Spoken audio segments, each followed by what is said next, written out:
Welcome back to the last session of the Global CISO Forum today. I am thrilled today to have Joe KRULL with us to present our last session. And with more than 45 years of information security experience, he is a strategic advisor for Aite-Novarica Group. Please correct my pronunciation of that, Joe. It's Aite-Novarica Group. It's not an easy one. Okay, Novarica Group, and focuses on cybersecurity and IT risk, providing professional services to private companies and government agencies alike. He's both an author and public speaker, and today he will be speaking on Enemy Inside the Gates, Resurgence of the Insider Threat. Take it away, Joe. Thanks so much for being here. Thank you so much, and thanks for the opportunity to speak to the group today. So as was said, I have been an industry analyst for about 2.5 years, and what I'd like to do today is present one of our research projects regarding the insider threat. The purpose of today's discussion really is to just inform you and hopefully it will be thought-provoking and give you some ideas. So these are some of the things we're going to talk about, set a baseline. We're going to talk about some factors that led us to believe that it has been a resurgence of insider threat.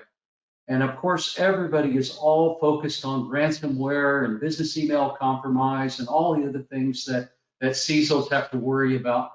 But really, the issue is that the insider threat is something that you really have to be concerned about.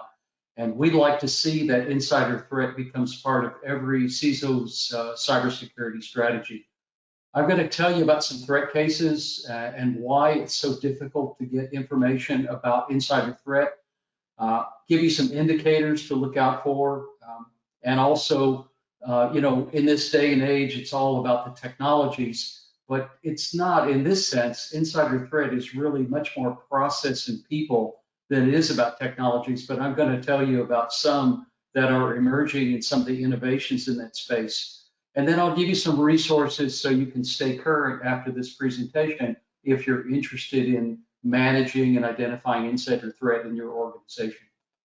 So let's redefine insider threat.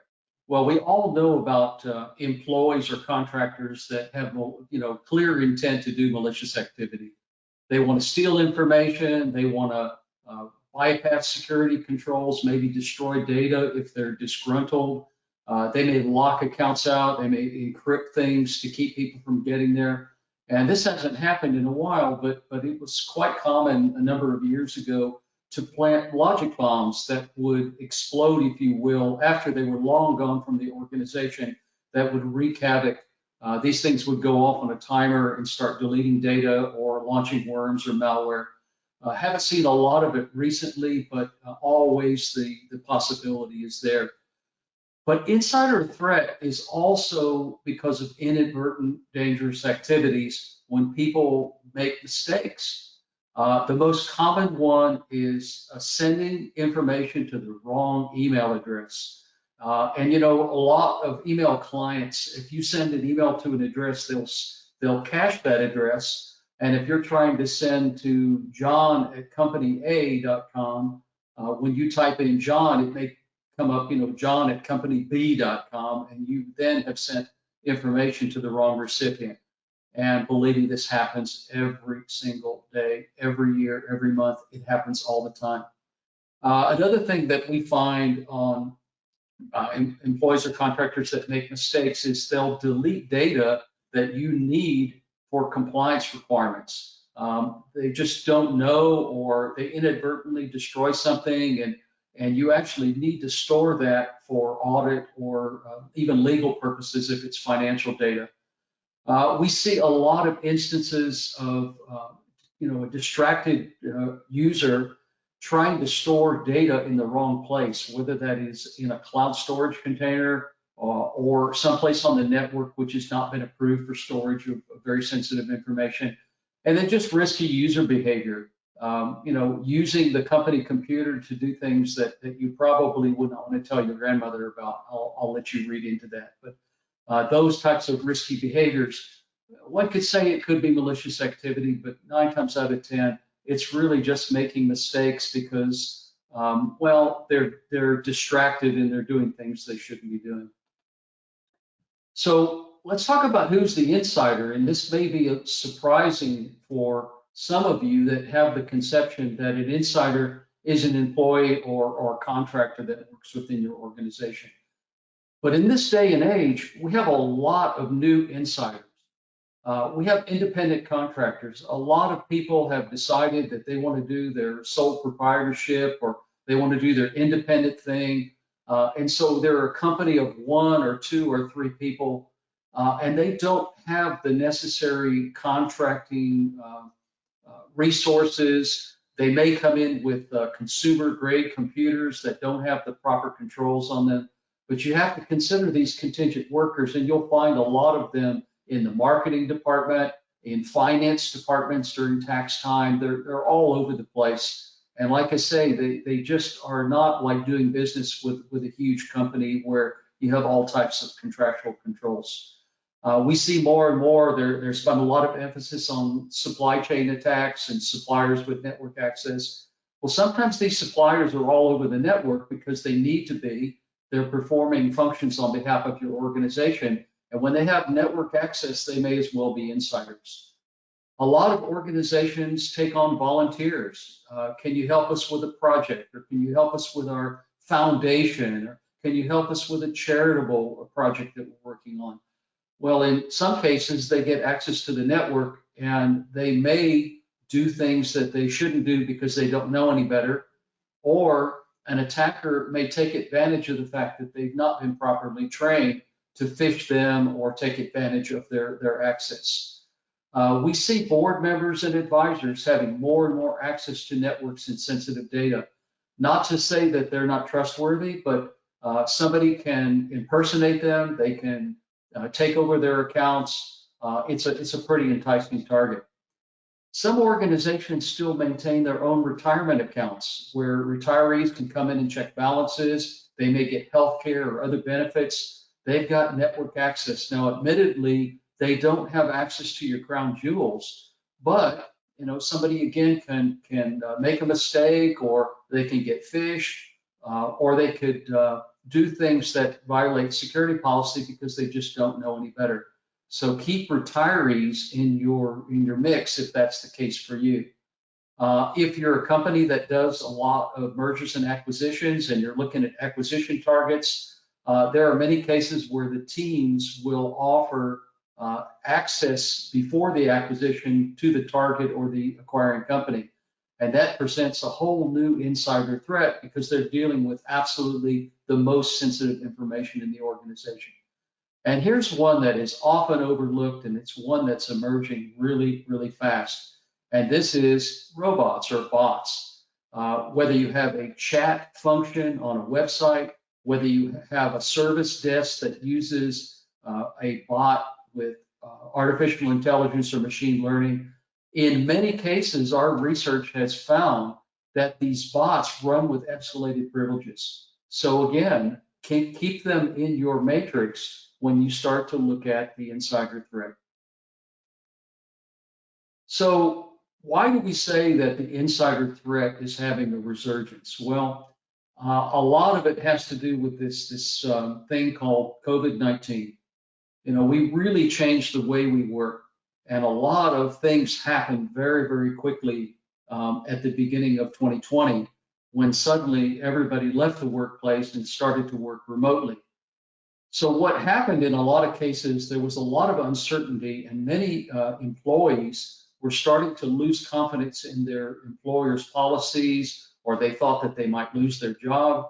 We saw companies that were doing salary reductions. Some companies didn't pay bonuses. They were worried that they would be forced back into the workplace before the pandemic was really under control. And we started to see more and more people saying, okay, I need a change in my life. I'm going to do something different.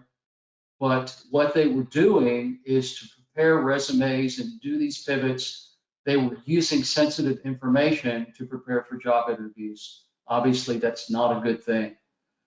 They would download information and collect it and keep it in their back pocket and try to use it to show their value to a new employer. And there have been many cases where this places both the hiring company and the losing company at great risk. So it's obviously not something that you want to do. And we see time and time again where employees or contractors or the insiders will try to sell sensitive data for monetary gain. Not a good thing. But on the user error side, we saw a lot of job burnout during COVID-19. Uh, Traditional work patterns changed a lot. People were distracted. You had kids at home. You had education that was going on. Maybe, if you were in a small place, you were all sharing the same room or the same living space. Just lots of distractions that will contribute to insiders making mistakes. We saw many, many cases of company computers being used for personal reasons and not necessarily by the employee. They were sharing with the spouse, sharing with the children, and obviously that's something that most organizations don't condone because it opens up that company resource and its connection to a company network to potential risk. Now, before COVID-19, when we all worked in the office, if somebody got a strange email, one of the things you might do is pop your head over the cubicle or walk to the office next door and say, hey, I got this really strange email. Can you take a look at this and tell me what you think? Is this a phishing attack or is this really legit?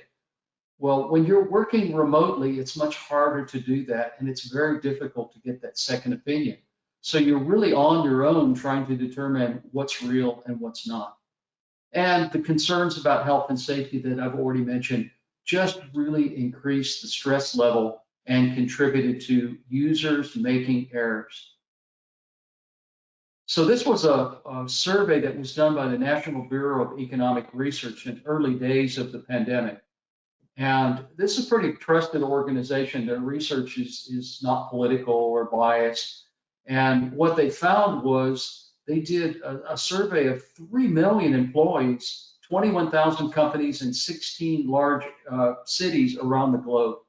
And they found that during the first half year of COVID-19, that the workdays were longer by 8%, meetings increased by 17%, and by looking at the email logs, they realized that emails that were being published outside of normal work hours had gone up by 5%.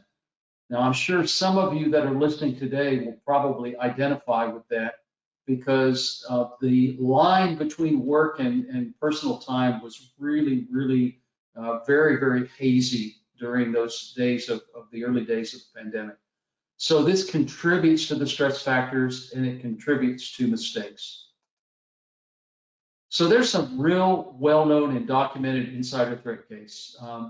I think just about everybody's heard of the impact of Edward Snowden, who stole a lot of state secrets. He's now living in Russia.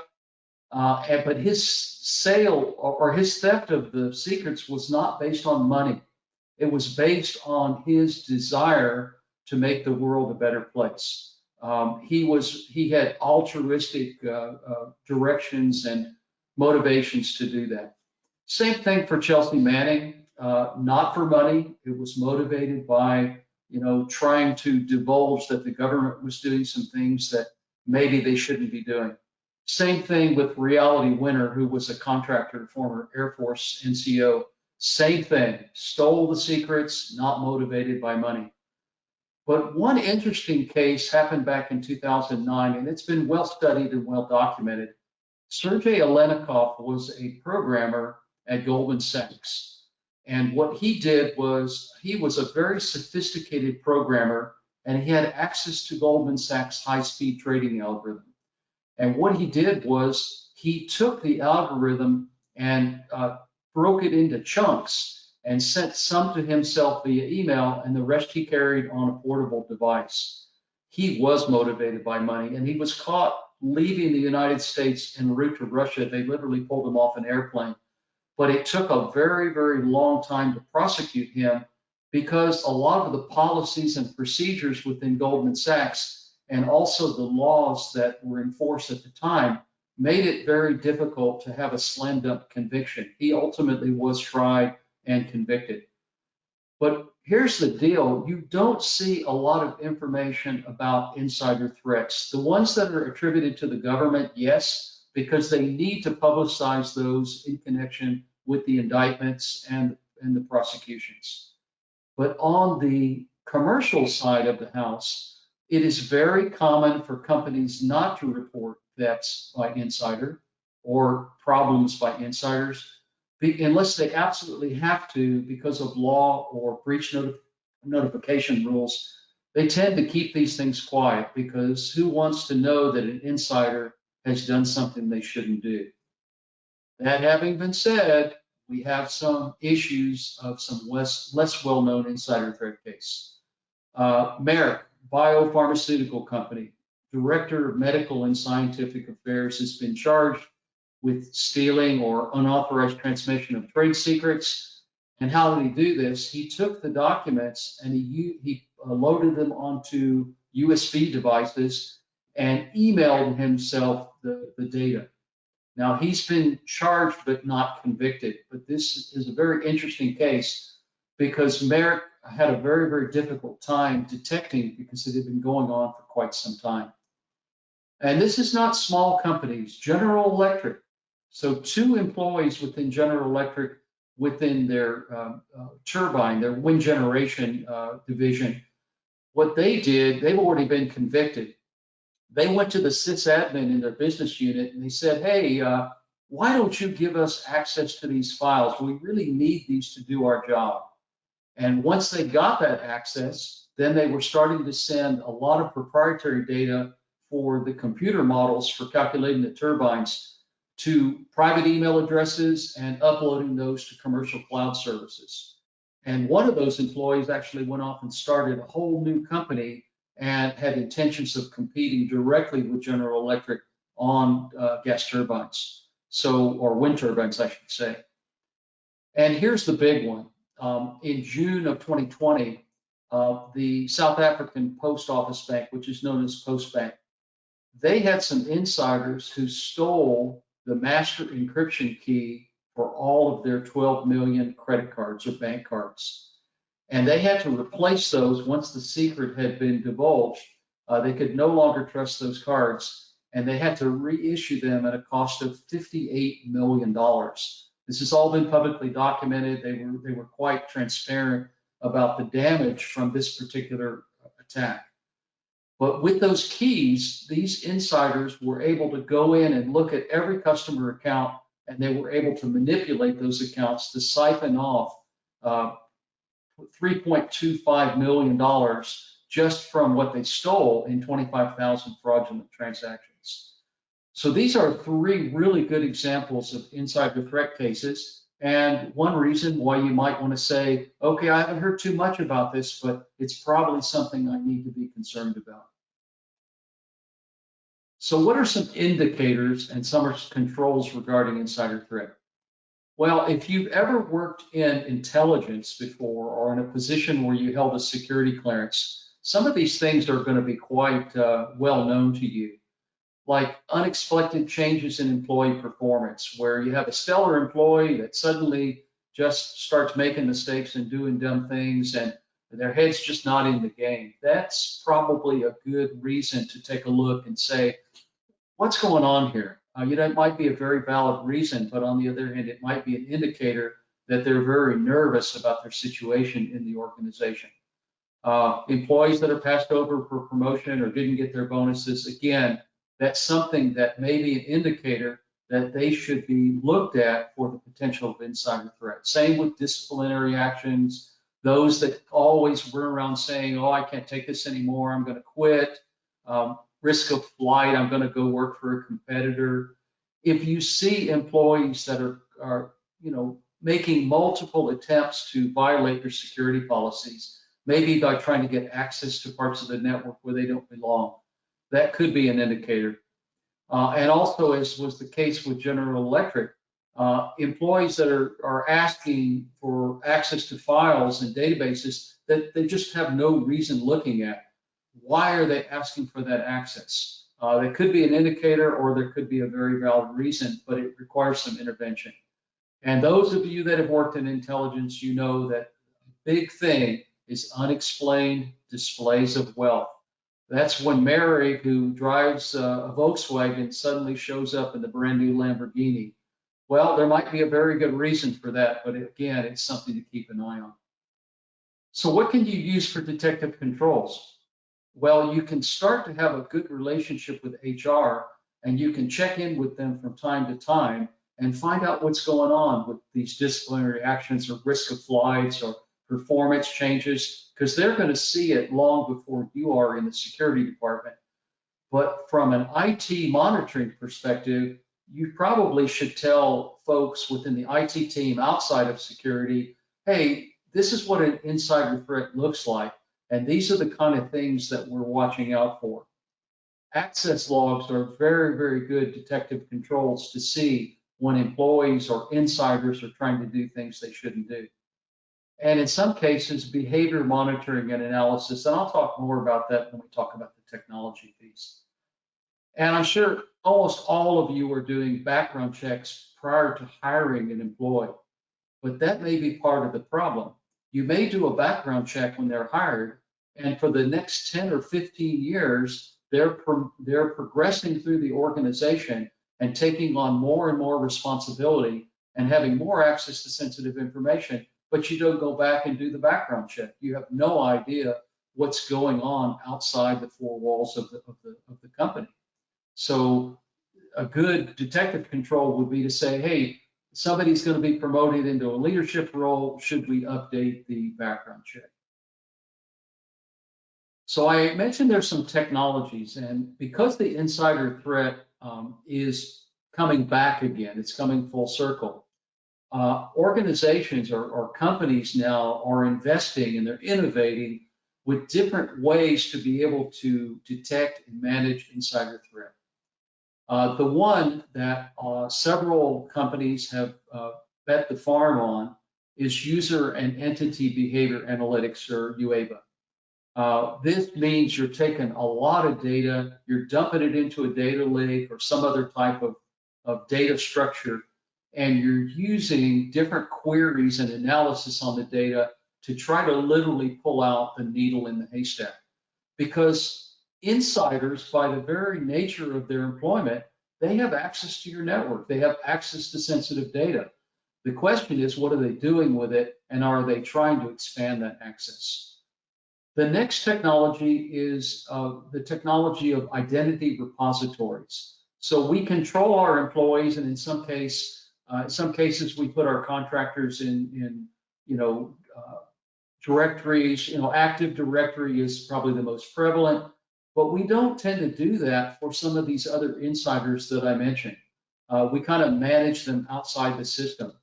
So identity repositories treat all of the insiders, regardless of their affiliation, with the same policies and the same procedures and the same level of auditing, logging, and monitoring that you would for an employee or a contractor. Something else we've seen, and this has really taken on a big thing during COVID-19, is employee productivity tools. And these are not cybersecurity products. These are tools that are purchased by the IT department or HR or the chief operating officer. And they're looking for things like employees that are not at the desk when they should be, that they're not picking up the phones when they should be. And some of these things are pretty pervasive. They can do screenshots, they can do keystroke logging, they can do a lot of things to try to determine if that employee is underutilized or overutilized. And we're starting to now see some applicability of these non-cybersecurity tools for insider threat. And that's kind of an interesting and a very innovative way of using them. We do have specific endpoint agents, which is software stored on the computers and the servers that are specifically looking for indicators of insider threat. And there are quite a few companies that have been in this business for a while, and they have seen that business grow exponentially because of COVID-19. And finally, security information and event management tools. Well, we use the SIM for a lot of things, but some SIM vendors have figured out how to come up with use cases specifically for identifying insider threat. So it's kind of a new life and a new mission for the SIM. And some of them are actually pretty effective. So these are the 5 technologies that we found in play during our research into the resurgence of the insider threat. Here are some companies that are involved in the insider threat. And it's really across the board. Some you may have heard of, some you may be using today, others you probably have never heard of at all because they're coming from different directions for meeting the insider threat. Even Microsoft, in their compliance solution, has an ability to turn on insider threat detection and management. But it's not often used, and it's a capability that's really just emerging now. But if you're a Microsoft shop and you use their compliance products, you could probably already have the basis for an insider threat identification and management capability right off the bat. So these are the companies we looked at. We interviewed many of them. We talked to them. We asked them why they were going in certain directions. And this is all part of the report that was produced earlier this year. So there's a lot of innovation, a lot of investment, and a lot of companies that are really trying to give CISOs and their organizations the ability to pick out these needles from the haystack. So I promised some resources, the things that I use when I look at insider threat. I really like the Verizon Insider Threat Report. They do this report every year. It's pretty good. They don't name names, they don't shame companies, but they do have good information about indicators, and from time to time, a case study about something that they've detected from their client networks. Carnegie Mellon University, they have done incredible work. They had a person that was focused on this 100% of the time. She has since left and become a CISO in her own right, but the center still is a great source of information. And if you're interested in wanting to be specialized in this area, they actually offer training and a certificate to become an insider threat program manager. That's quite unique. So if you're compelled to do that, go check out Carnegie Mellon. The Center for Development of Security Excellence has an insider threat toolkit. It's a little dated, but it's still got some good basic information. And the Cybersecurity and Infrastructure Security Agency has some really good insider threat resources. And just last month, they have made available to anybody that wants it a self-assessment tool for identifying and mitigating insider threats. So that's a very positive thing, and it shows me that they're thinking about that in addition to all the different things that CISA has to do with election security and ransomware and everything else. So they're focused on it, and that's a good place to go. And all the way up at the National Counterintelligence and Security Center, the DNI, they have some insider threat resources, which are essentially lessons learned from the Snowden, Reality Winner, and Chelsea Manning cases. And there have been a number of others that have been detected and prosecuted since those days. So the DNI does a pretty good job of helping people look for those indicators of insider threat. So as a course of our research over the summer, we came up with some recommendations for organizations that are concerned about insider threat. And the first is put it in the strategy, as I've already mentioned. That's really where it belongs, so it's not overlooked. If you're going to put it in the strategy, make a threat scenario in your tabletop exercises and see how you can react to an insider threat. See if management shuns it, embraces it, wants to not do it, they want to squelch it. It's a good opportunity to see what the risk appetite is for the organization around threats based on insiders. If you have your own security operations center, this is a great time to get the SOC analyst and the threat hunters knowledgeable and let them know what those indicators are, as I've said on a previous slide. If they know what to look for, they're not going to be paranoid, but it will maybe catch some things before they become a huge breach. You must have tight integration with HR and legal. And one of the things you can do is make sure that your acceptable use policy and your consent to monitor policy are current, signed off, and approved, because it all starts with that. If you try to go for a prosecution and those policies are not up to date, it's going to be very, very difficult to be able to take that to prosecution. And although it may not be for every organization, you might want to consider some of the technologies, the 5 technologies that I mentioned, to be able to detect earlier and with a little bit more granularity what is happening in your organization with regards to insider threat. So here's my adage. When it comes to insider threat, not every solution is going to be based on advanced technologies. There's a lot of things that you can do through process and you can do with informing people before you have to go invest in an insider threat detection and management solution. But that having been said, if you're concerned about it, it makes the job that much easier.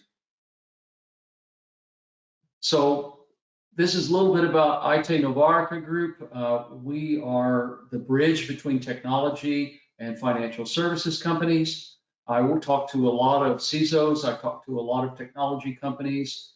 We do a lot of research, and we try to answer those questions like what's coming, what do I need to be concerned about, and what are my peers doing? So that's the end of my presentation, and I'll be glad to take your questions.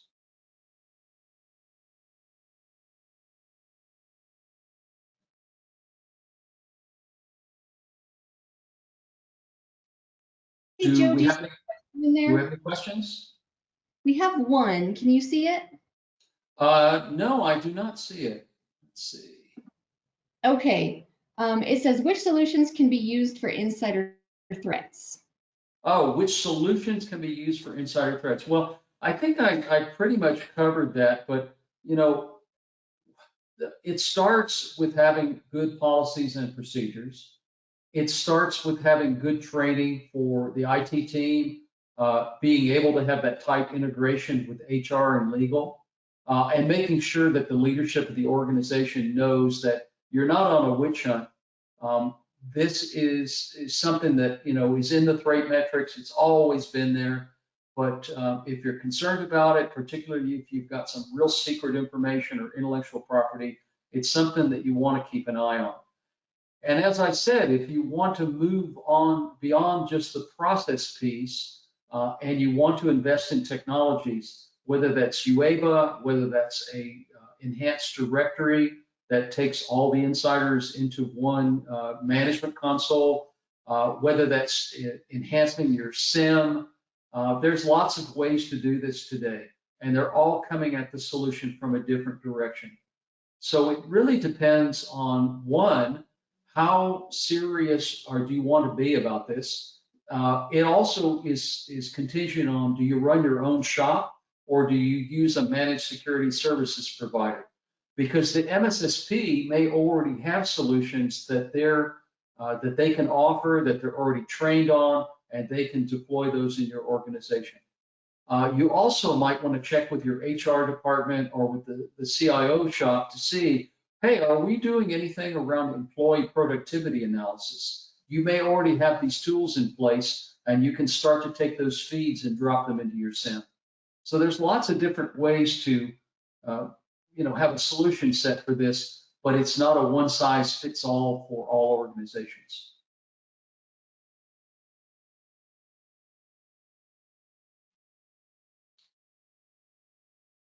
Any other questions this afternoon?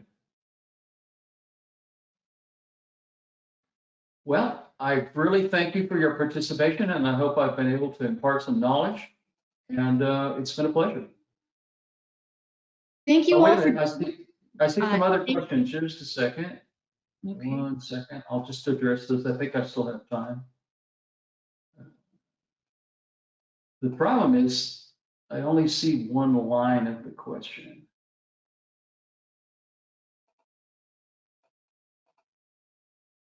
Hey, Joe, would you like me to read the question for you? Yeah. My interface, I only see one line at a time. It makes it All right. cumbersome. Can you just read the question to me?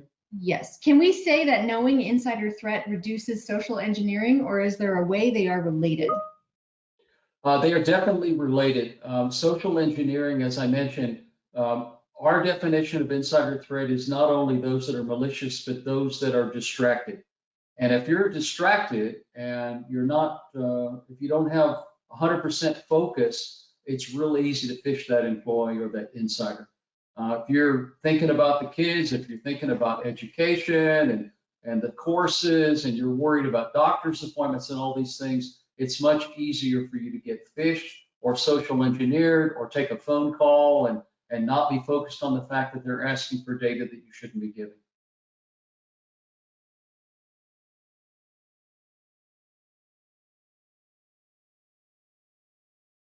Is there another question? Yes, there's another one. Is DLP and UEBA useful for insider threat monitoring? Are there any others? Yes, in fact, we see DLP being used a lot. The problem with DLP is, again, its granularity. It's trying to find something in all the noise. Now, the most obvious ones where you see somebody trying to upload tons of data to, say, a cloud storage, that's going to get caught usually by DLP. But if it's a low and slow attack, like for instance, what was done at General Electric, where they were siphoning small amounts of information and they were using multiple channels to exfiltrate that from the organization, your DLP might not catch that. And that's where UEBA, and sometimes in conjunction with DLP, make for a really nice solution to identify insider threat. But DLP by itself, you'll catch the obvious stuff, but not the stuff that's moving low and slow.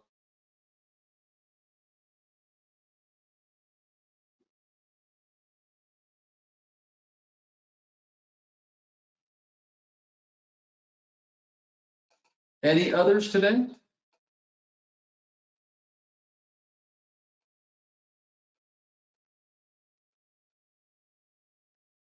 I do see one question. The question about employees that come bringing information from their previous employer. Well, it happens. In fact, I have to be a bit careful when I say this, but one of the unintended consequences, if y'all remember back to the Sony breach that happened a number of years ago, is the data that was stolen from the Sony network. They actually found a PowerPoint presentation that an HR person had brought from their previous company. And that HR presentation from the previous company had some information in it that was extremely sensitive and placed that previous employer at risk. And it resulted, I believe, in a lawsuit. So one, the risk is you should never allow an employee to bring in data from another company and put it on your network because of the risk to you. But more importantly, they should never take it from their previous company, because if they took it from their previous company, they're probably going to take it from your company when they leave. It happens a lot. We just don't see a lot of public reports of it.